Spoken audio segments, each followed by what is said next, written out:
Aujourd'hui aussi, c'est un autre jour. Okay, there you go. What's up, everybody? This is your man et l'homme Cincinnati. J'espère que tu vas bien. Moi aussi, je vais bien. Merci. Na santé au Seigneur azopesa biso ngana yo. J'espère que vous allez bien et vous passez un moment au kitoko. Sinon, si tu es ici pour la première fois, n'hésite pas de t'abonner sur la chaîne et appeler aussi d'autres amis.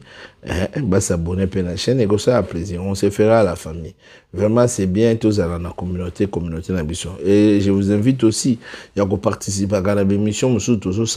l'émission de Belavanga Société. Au fan il faut que ça toujours une idée. Sur mon vidéo, to sali vidéo faut pesa ko kumaka bato wana bayokaka to yebisaka batamboka nene mboka ko tambola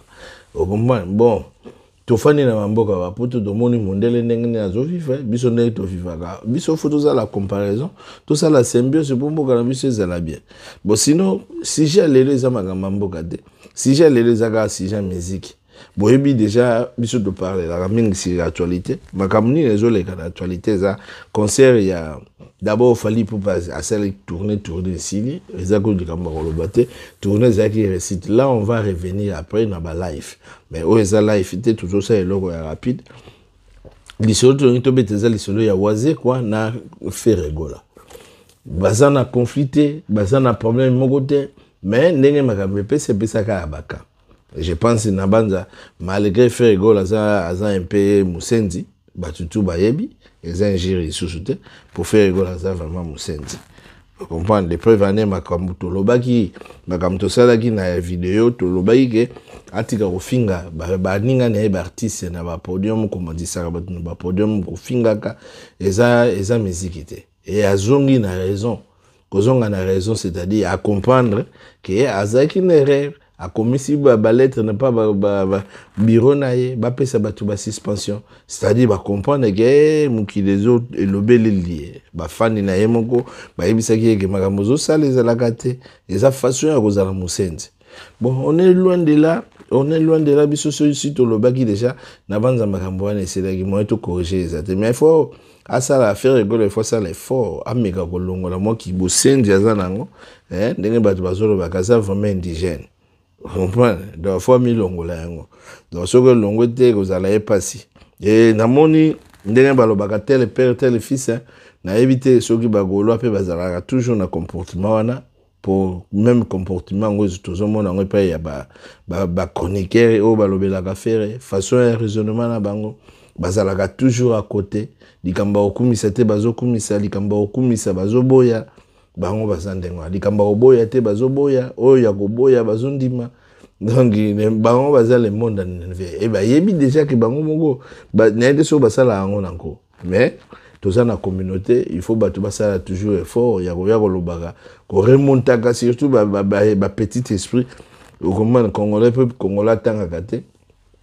botanga awa aba komi invitation oyo abate 0 €. Alors photo remonter ba petit esprit ba to ba na besoin miki to meka ko pesa bango éclaircissement. Alors qu'est-ce qui se passe? La bande a toyebi concert ya vient na biso waze quoi. Concert betamaki le 14 na bande na sali vidéo mo analyse mo muke. Le 14 betamaki a cible na kitoko fallait pour pas être présent. Fallait pour malgré azaki na anniversaire na madame ba kaina madame neti na concert ya waze quoi et ça là maman ngombi fallait déjà aider waze quoi pour commémorer déjà waze comment batuana et ça lui waze quoi bien. Alors polémique ça ko rené siko bata faire babimisi ba vidéo ya Adidas soit disant que tala fali yemuta prier waze quoi oyebika biloba lobi on n'est pas là pour nous défendre nini mais ngana ngina sala moi parallélisme moko entre waze quoi na faire rigola pour biso tout aux alliés déjà muta biso tout au umeli na mikili to fa déjà na bapoto to zapi na moi expérience yo pozo tala ngoza na expérience yebi ndeni makambe tambolaka donc oyebi moto sala ta business te mais on comprend le business mukie quoi mutuno c'est business ndenge tambolaka alors business ça a toujours profit so vous en a profité so pour ozo kotisa te c'est que vous en a ba défiance comprends donc ce que vous cotisez vous ça toujours ba perte suka business et kangamba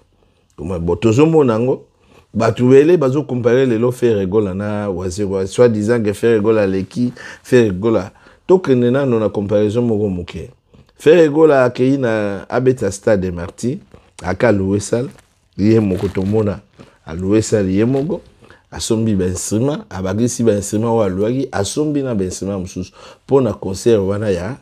stade de France pardon ya stade de marti na la komiko na niveau beta stade de France pardon stade de marti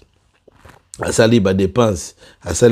mususu pour na tapis pour amona ki fallait ya somba ki tapis et ba bon et be façon ba tapis asombi tapis na ebe abeti concert na ndenge concert c'est le mais concert tout monde qui va bien ndenge tekamaki libanda bateki libanda mais na suka concert donc porte fungama biso tout au monde et après concert batunaye trésor congolo à ça l'émission aloba pourquoi que ça là tout ça là pour na fin tout sur le côté c'est-à-dire na suka na masolo faire go la soirée le côté na concert à Marty wana za maloba biso to loba kite ou bien na lobite mais maloba oyo mutu bazala ki na ye abina ye wai pourquoi que ça là tout ça là pour na gloire kaka c'est-à-dire ba monake bazwa et le côté ba se retrouver wana déjà fiasco ya monene alors waze quoi ake ko beta concert ya na stade de Marti concert ya waze quoi batu bayana bango pété comment to mona pe waze quoi batu bayate abeta concert na ye vide na stade donc c'est-à-dire waze quoi pas sali perte ya asali no perte ya mbonga luwaki stade asali perte ya ben instrument to cheka biloko wana mibale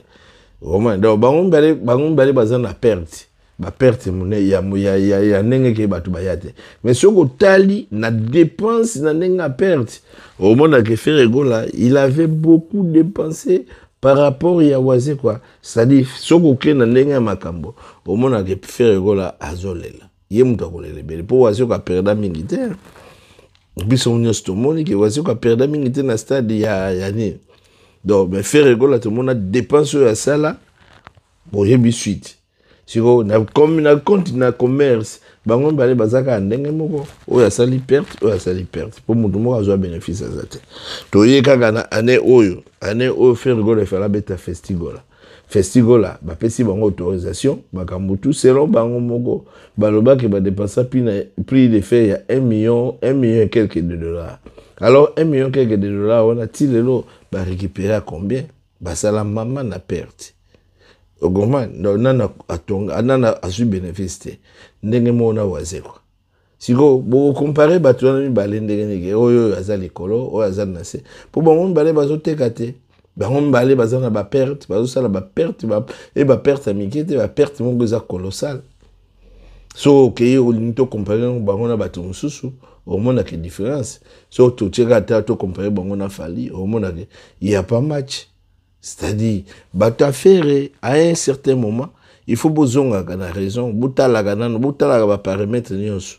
okoma butali ba paramètre nyonso butali makambo to ngi tolo belango to belango na ndenge ni. C'est comme ça que vous avez sa communauté et tambola kitoko. Sinon,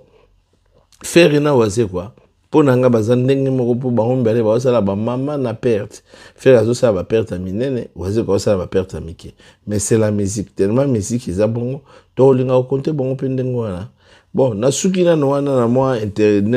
intervention moke na pesibino. Na ozonga la bino isu na ngonga moko. Alors botika la kitoko à suivre. Bye bye.